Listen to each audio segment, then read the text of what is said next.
This is Dr. Julie Huffmeyer with our open anesthesia intraoperative TEE case of the month for January 2012. Each month we feature an operative case which teaches or emphasizes an important aspect of basic intraoperative TEE. This month we present a 43-year-old woman with increasing dyspnea who is being seen in workup for a kidney transplant. She had a past medical history of HIV on antiretroviral therapy, end-stage renal disease on hemodialysis, compensated non-ischemic cardiomyopathy with an ejection fraction of 45%, and a history of severe mitral regurgitation in the past treated with a percutaneous mitral valve clip procedure in 2009. Her workup included a cardiac catheterization with right heart pressures and a transthoracic echocardiogram. These exams revealed a right atrial pressure of 4 millimeters of mercury, significantly elevated pulmonary artery pressures of 84/35 millimeters of mercury, pulmonary capillary wedge pressure of 30 millimeters of mercury, and a left atrial pressure of 40 millimeters of mercury. Her transthoracic echocardiogram was significant for moderate tricuspid regurgitation, moderate mitral regurgitation, and severe mitral stenosis, with a mitral valve mean gradient of 20 millimeters of mercury and a calculated mitral valve area of 1.5 centimeters squared. This is one of the first views obtained during the intraoperative TEE exam for our patient. This is the mid-esophageal 4-chamber view at 0 degrees. The right ventricle, left atrium, and left ventricle are labeled accordingly. The right atrium is not well visualized in most of this clip. The mitral valve is seen between the left atrium and the left ventricle. The mitral clip, placed in the past, is clearly visible between the anterior and posterior leaflets of the mitral valve. The anterior leaflet of the mitral valve is on screen left, and the posterior leaflet is on screen right. The subvalvular apparatus, or chordae tendineae, and papillary muscles are also readily visible in this view. In this two-dimensional view of the mitral valve, the mitral leaflets appear restricted, and the mitral clip appears calcified and echo bright.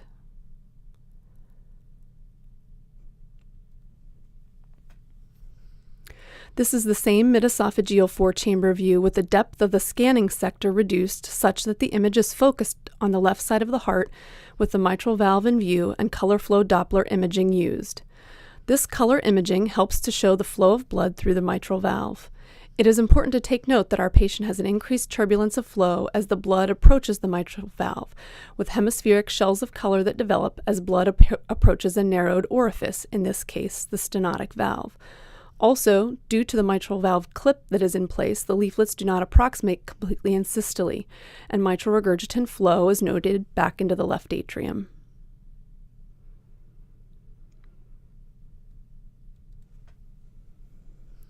This is again a more focused view of the mid-esophageal mitral commissural view at approximately 60 degrees. The left atrium and left atrial appendage are labeled. The mitral commissural view in our patient is interesting as it allows a close-up of that mitral clip that was placed originally to treat her mitral regurgitation. In this view, the scallops of the mitral valve seen from screen left to right are P3, A2, and P1, meaning the posterior leaflet third scallop, the anterior leaflet second scallop, and the posterior leaflet first scallop. P1, closest to the left atrial appendage, appears to be moving fairly well, but the mobility of P3 appears restricted.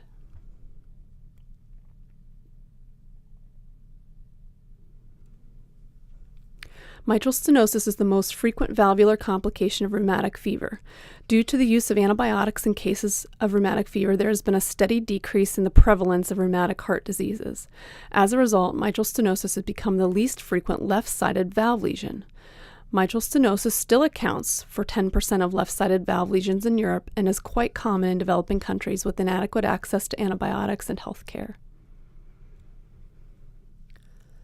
The main mechanism of rheumatic mitral stenosis is commissural fusion with chordal shortening and fusion, leaflet thickening, and eventual superimposed calcification that occurs later in the disease process. All of these processes contribute to restricted mitral valve leaflet motion. Mitral annular calcification, or MAC, is responsible for degenerative mitral stenosis, which occurs with frequency in the elderly patient population and is associated with hypertension, atherosclerosis, and in some cases, aortic stenosis. Oftentimes, mitral annular calcification causes more mitral regurgitation than stenosis. Degenerative mitral stenosis can eventually cause hemodynamic complications if the mitral annular calcification progresses to thickened calcified leaflets. Usually the body and the base of the leaflets are affected with degenerative mitral stenosis, and there is no commissural fusion, whereas in rheumatic mitral stenosis, the leaflet tips are affected most with commissural fusion as the primary mechanism. Congenital mitral stenosis usually causes problems with the subvalvular apparatus.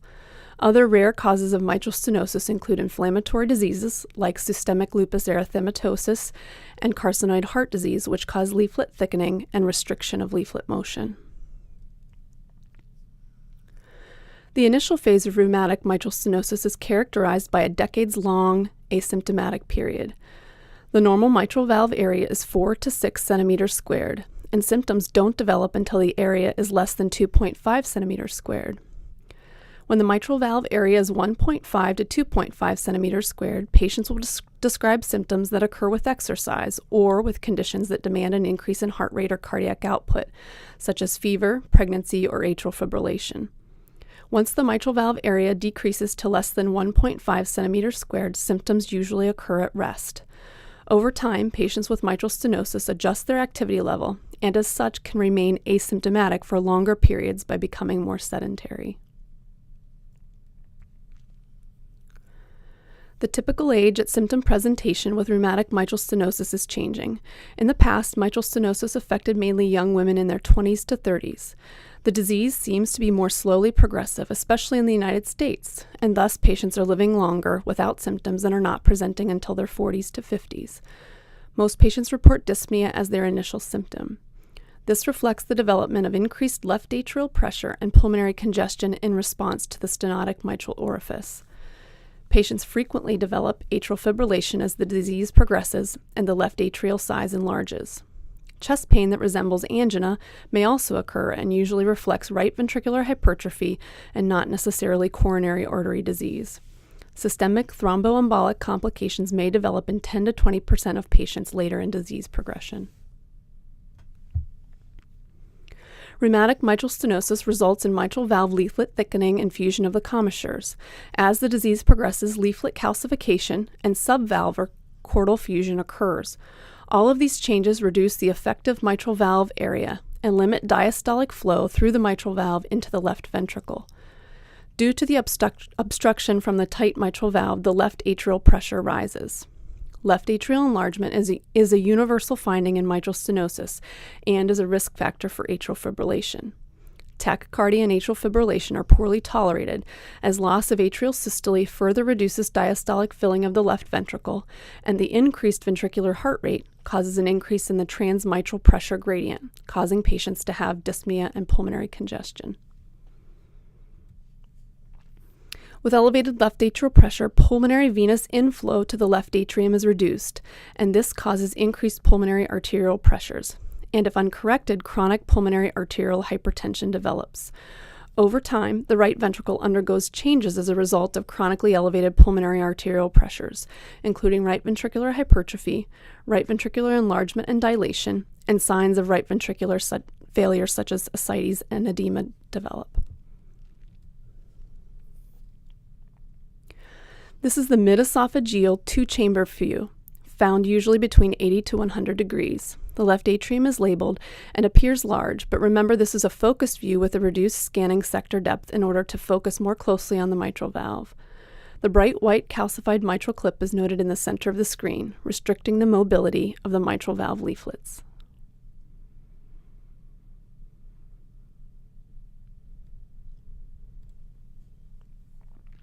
In this two-chamber view, color flow Doppler is placed across the mitral valve again to show the flow of blood through the mitral valve orifice.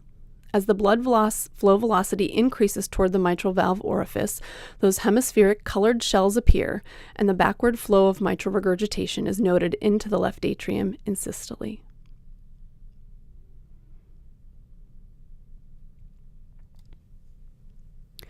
Two-dimensional TEE can be employed to assess the degree of mitral valve leaflet thickening and any bright white calcium deposit on the leaflets or in the area of the mitral valve annulus. TEE is helpful to detect involvement of the subvalvular structures such as chordal thickening and contracture.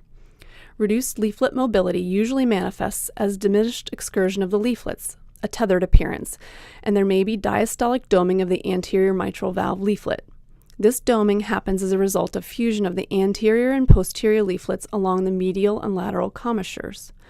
A hockey stick appearance of the anterior mitral leaflet may also be noted as the leaflet tips are stenotic, and there is maximal motion of the leaflet in the midsection.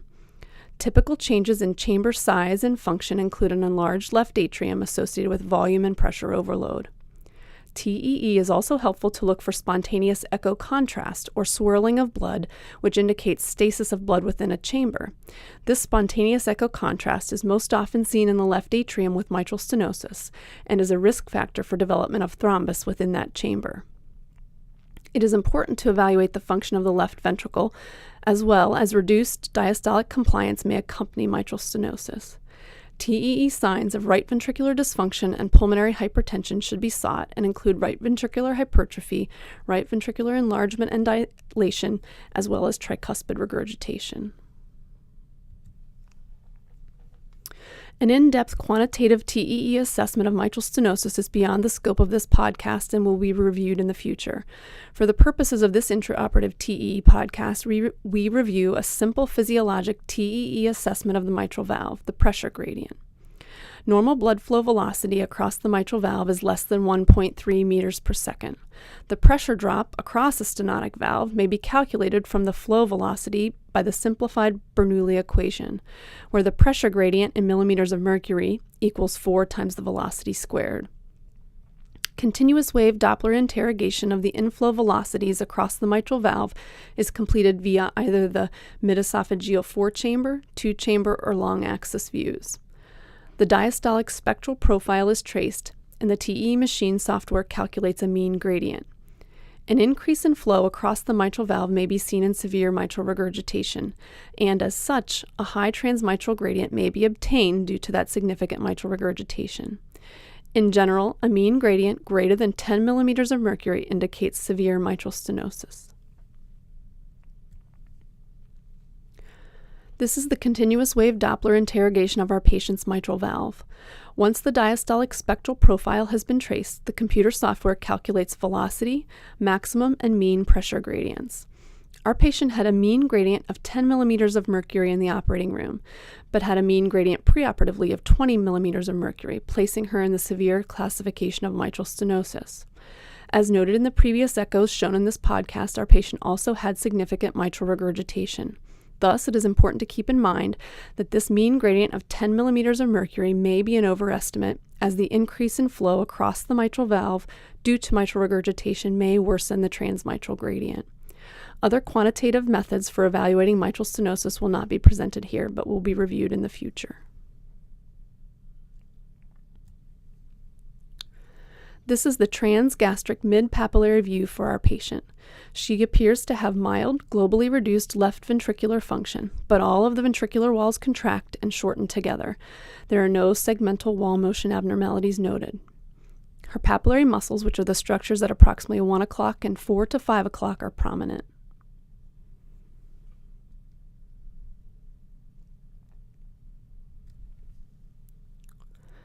This is the transgastric basal view of the left ventricle, with the very prominent echo-bright structure being the mitral clip across the mitral valve. In this view, normally a fish mouth appearance is noted with a normal mitral valve as the valve opens and closes to accommodate the flow of blood during diastole. Here, it is impossible to see any movement of the mitral valve leaflets. The mitral valve and clip structures appear fairly calcified and immobile.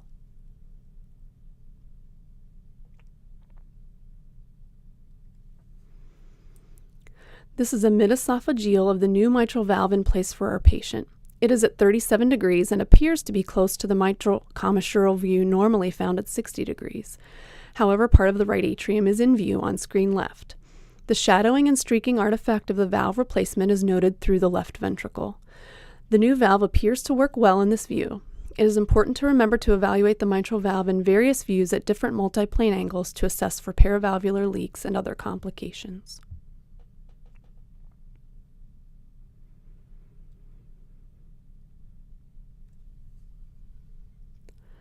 This is the same view with color flow placed across the new valve, and 2 wash-in type jets of mitral regurgitation are noted.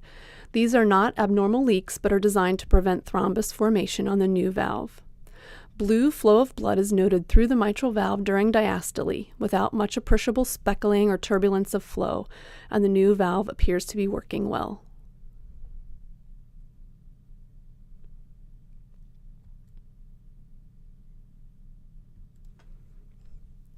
In summary, mitral stenosis is the most common valvular complication of rheumatic fever.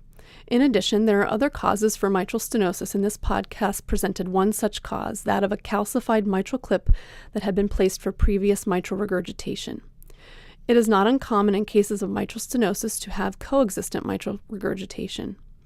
Two-dimensional TEE as well as quantitative physiological assessments of the mitral valve are helpful in evaluating the mechanism of mitral stenosis and the repair or replacement of the valve.